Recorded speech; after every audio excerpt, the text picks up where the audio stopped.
All these new vehicles have some amazing technology, but there's always one thing that they lack. We have these massive screens, but yet we can't hardly do much on them. Now you have your basic features of navigation, music, of course your phone if you connect up to it, but there's really not much else you can do. Carluex has you covered with this awesome little device. This device here not only is Android Auto, but it also has Apple CarPlay with tons of features packed in it. And it's as simple as plugging into your CarPlay port, and then you also get a nice little USB here, so if you need to plug directly into this, or if you need to charge something, you've got it. So first thing we're going to do is we're going to go in here to our settings, into our Bluetooth, and we're going to turn on our Bluetooth and hook it up to the Carluex app. We're going to click on it, get it connected, boom, we're done there. Now, to really enjoy this thing, we're going to click on our settings, and then we're going to go in here and make sure our Wi-Fi is turned on. Now, if you're at home, you can hook up to your Wi-Fi there.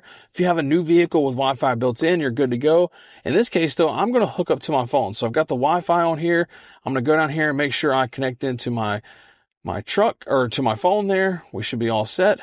Close that out, and we're good to go at this point. So what you see here is the actual home screen of the Carluex. Now, what you're going to notice is there is a set of buttons here along with a set of icons across the bottom. You'll notice it says Google Maps here. This will be your play source. If you have Spotify or music, whatever, that's what's going to be going on there. You also have 3 buttons here at the top. Now, let's start from the top, work our way around. So first off, you'll see this square here. This square here lets you know what all is running in the background. Now, if you want to close something out, you just simply swipe it, get rid of it, or you can hit clear all and clear everything out. Now, if you hit the circle, that takes you back to your home page. So let's go in here and pull up YouTube, and what I want to show you with this back button is, let's say we're on a video. We'll just pick this video. And let's say we go into full screen mode here to where our entire screen is nothing but video. So we'll click that open. Now, what you could do is you can hit the back button and it'll bring you back to the previous page before that. Or you can hit it again, and it's basically nothing more than a back button. Now, over here on the left side, you see these buttons. We have our Bluetooth button here, and basically you can hit that, and what it'll pull up is your Bluetooth settings, what devices you're paired to.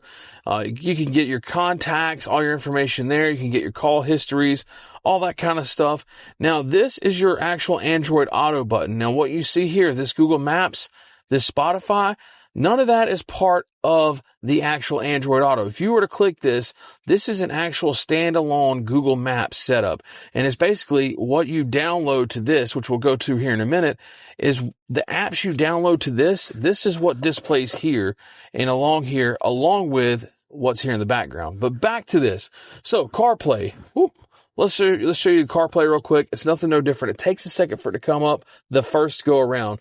But once it gets pulled up the first time, you're set. As you keep going in and out of it, it just instantly pops back up. So here we have our typical Android Auto setup. We have it down in the split screen where we have all 3 things. You can click here to get to all of your stuff. It's your typical Android Auto. Now, let's go back to the home, and I want to show you real quick. Well, like I was telling you, once it's loaded up one time, you can just hit the button and you're back into your Android Auto. Now, this is the maps in Android Auto. You can tell by how your screen is. Now, if you were to go back to your home and click on this Google Maps, you will see that it is not the same that you use in Android Auto. Now, you can still navigate from this, no problem whatsoever. We've also you see this button here with a couple different icons, all kind of little squares in there. This will take you to the page where you have all of your stuff that is downloaded on this. Now, what you're going to see is I already have some apps that I've downloaded. For instance, I've downloaded Instagram, Facebook, TikTok, Netflix. Now, if you want to download more apps, all you'll do is go to the Play Store. Now, here we have our Play Store. Now, you'll see you can download games, you can download books, you can download basically anything you can to a tablet. You can download to this. And what it'll do is it'll put it on one of these pages that you see here. Now, what you can do from there is you can actually add quick buttons. So you don't have to search through anything. If you have certain apps that you want to instantly go to, you can just put it here on the bottom and it'll instantly go to it with a click of a button. You don't have to go through and search anything. So here we are back to a YouTube. Now, if we go back to the home page, this is our Google Assistant. And then here you have, of course, your settings. So if you have any settings, that's what you're going to find down here. Now, like I showed you a while ago, if you want to add more to this, you can add as many quick buttons as you want to this. You can hit the plus, and then you'll see here you have a complete list of different items, if you want to add Chrome in here, if you want to add your settings button, if you want to have something quick to here, you can do that.